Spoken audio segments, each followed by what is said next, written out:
Good morning. I think I've mixed up a lot of people about my schedule. I just couldn't be here on Monday because of a vacation last weekend. But here I am, and I'm ready to go to work on the last day for the wolf, the stalking wolf. And if you can't be here right now, you can see it later for sure, because I'm going to show you what my plan is with this sculpture. It's not finished, and I'll be finishing it and then showing you the result. But we're going to move on to a new sculpture on Friday to keep things interesting. So what I'm going to do today is just talk about what I would do to mold this piece, and why you're going to see why I'm going to do what I'm going to do in a few minutes because of that necessity. One of the things about all these pieces that I make in modeling clay is I want to design them for a mold. And the mold would be a rubber mold. And in the mold, I would cast plaster. Or if you were going to bronze, you would go to a rubber mold and then they would cast wax in that. That would be burned out of a second mold after that so that the hot bronze could go into the mold. But we're going to do molds with the idea of casting all of these things in plaster. And the molds have to be rubber for us to do what we want to do. You can also make a mold in plaster. That's the way it used to be done. It's a lot more difficult, and you have to cut it up in such a way that nothing can release around. It all has to pull out straight. So the technical requirements of plaster mold making are far, far greater than rubber mold making. But the thing about making molds in plaster is it's so inexpensive compared to rubber. So if you were really stuck, you would learn how to make a mold in plaster and then cast your positive model into the plaster mold. But to do this, what we would do is this is what I would do. I would take off these back legs right about here to make the mold of the body. But to make the mold of the face, I'm going to want to I don't want to partition this right down the center, because then I'd have a seam line here in plaster, which could really mess up my face. So what I'm going to want to do is cut off this head, and I'm going to do it right now. I'm going to cut it off for two reasons. And I'm going to, of course, put it back. But I don't know if you can see. Let me show you this tool a little better. Let's go close up. Let's go close up for this. All right, so now you can see I've got my wolf model here, and I'm going to take the head off with this little tool here. Now, this is a homemade slicing tool with two rings at the end, put together with these crimpers right there. But you can buy a tool like that online. Places like Sculpture Depot will have at these types of tools where you can cut clay. And all you do to change your wire is you just unscrew it and the wire comes out. So you could have different widths of wire in that.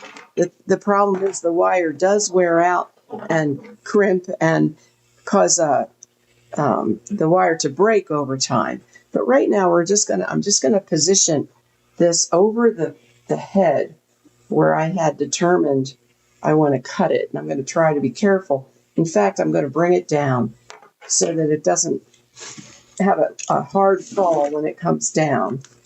And I don't want it to fall at all, really. So I'll put a towel under it, just in case I lose control of it and the face falls off. So now I'm going to position this over there and just very gently pull and cut. And here it comes. It's coming. I'm going to want to put it back the way I had it, of course. I'm almost through it. Let's see if I can just gently take off the last bit myself. And as you can see, I had a piece of armature in there holding the head on, but it didn't really cause any kind of damage. And look how clean that break is now. So now you can see I have this face, and I wanted to take it off earlier anyway to just even it up, because when you even up a face, you want to hold it from different directions. And that way you get the ability to measure from a center line, for example, and I don't have my small ruler. I originally had a center line that went right down the middle there, and I can continue to do that. And then what you do is just keep checking. I use my little caliper tool here. You keep checking side to side from your center line to make sure your eyes and all those other details are just equidistant from that center line. So I would do the nose that way. I would do the sides of the mouth that way.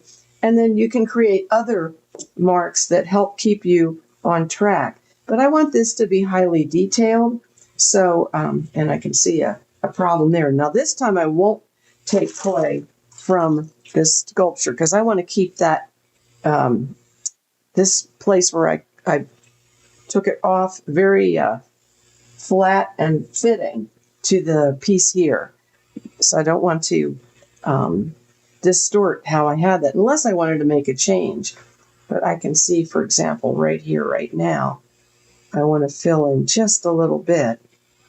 So I'm going to hold this up close and go through and very gently. And by the way, when you're making little facial forms, you might want to get, what I do is get a little bit of clay. You can see it on my finger there. And just roll it on the table. And then take your tool and almost like you're cutting it. You want to just pick up little tiny bits at a time. I messed that up. But pick up little tiny bits at a time and hold it right under your light. Make sure your lighting's really good. And just very carefully blend that in. There we go. And as you are happy with the face, and of course I'm looking at pictures. Let me get my clip off there. I'm looking at these pictures as I go. As you get happy with your face, because you're getting closer to your pictures, and of course if you're new here, you know what I show everyone is how we measure the pictures that we create. So I create these pictures as if they're taken from the same distance. And that way it gives us reference material so that I can constantly. So not only do I have my center line here, but I'm using my reference material to constantly judge where I am with my accuracy. And, you know, sculpture can be creative, but yet also at the same time accurate, because when you're looking at a model, and this needs to be shortened a bit, because if you want to create the effect of something being real, of something being transcending the clay medium and becoming, for you, a real animal or person, the more you follow life in your modeling, the more you will achieve a very special effect of having it seem real. So that's one of my goals, is to try to create an illusion of reality through clay sculpture. So now when it comes to mold making, what you would do is you would place this in a bed. You'd place this face like this, and you would create a wall around that face. And then you'd mix your rubber and you would pour it right over the face, just to above the nose. Let it set up, and then you can turn that whole thing over, pull this clay head out, and now you can pour your plaster into the rubber cavity that the face made, and you will get a beautiful reproduction of that face. And instead of splitting it down the middle, if I kept it on the body of the wolf, I don't have to have any potential displacement. When I put if you were trying to put two halves of a tiny little face together, you would very likely have displacement that would distort your face to some degree. And then you would have to clean that up too. And it would always leave this mark. So by doing the head separately and then taking off the back 2 legs, I can mold this entire, and of course I would take it off the base too. And it's designed to pull up off the base. Let me just try to put that head aside for a minute and show that. So there's armature in these legs that I embedded, but not going down into the piece. There's armature here that you can see, but that just goes up into the piece so you can lift this straight off and keep the legs intact. So then I would lay that down in a little bed and I would create a wall around that with clay, or you can use some kind of a shim of some kind that's flexible, and then make sure you put clay around the edges at the bottom so that the rubber doesn't leak through. And you would cast one half, then you would cast the legs separately, and of course the head and the base. So you're looking at 1, 2, 3, 4, 5 different rubber molds to create a plaster mold of this piece. Now, since I have a piece of armature there, I can just, for now, put the head back in and just let it stay there. It's not going to fall off until I'm ready to work on that piece. So that's how I would do that. And to work on this piece again, I'll take it off. Not only do I use little tiny pieces, but I also want to use I use Turpenoid Natural, because, let me move my little tea over there, because I can get my brush. Let me show you how this works. And once I put very small pieces on, let me show you Turpenoid Natural. And right here, this is what I use. It's non-toxic, non-flammable. It cleans the clay off the brush. And now I have this very soft brush, and I can very gently, just if there's any little sliced areas or little beads of clay and you don't want those, you can just smooth things out. Of course, keep looking at your work, but you can smooth the surface of the eyes and just get rid of a lot of the distractions without saturating the clay with this solvent. You don't want to do that. You want to get the excess, use it more to clean the clay off your brush, like I'm doing here. And then really get that solvent off like that and go back, and now you can smooth out your work as you're going. It's not meant to replace sculpting tools, but it's really meant to just get your orientation on your piece to smooth it out, where it's much harder to smooth a lot of that out. With a tool, the brush does a really nice job.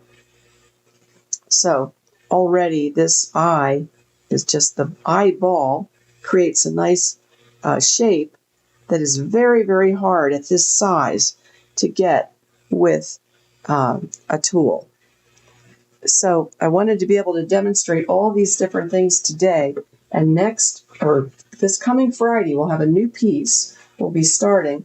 But at the same time, I'll show you my progress on this piece, because I want to show you what a fully finished piece looks like. And that's that's kind of hard to do in 15 sessions. We're trying to have a goal of 15 sessions per sculpture, because I want you to learn as much as possible. And if we take too long finishing a piece, it can really, you might lose interest. I would hate to have that happen. But let me just change camera views for a minute. And whoops, let's get on our other view. Let's do this view. Let's see. Nope, I can't quite get our view back. There we are.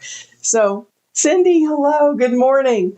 I just covered how to remove the head for mold making for this. And, Cindy's been asking about mold making, and I am going to be moving. And so I have a lot of my things packed, and I will be showing rubber mold making and plaster casting, I should say. So thanks for coming on. And I know I've been on vacation, and so people didn't even know if I was going to be back today. But here I am. And so I hope you enjoyed this video. And I'll see everyone on Friday with a brand new project. Cindy, I hope I'll see you on Friday. But I have to go right now. So bye-bye for now, and I'll see you all soon.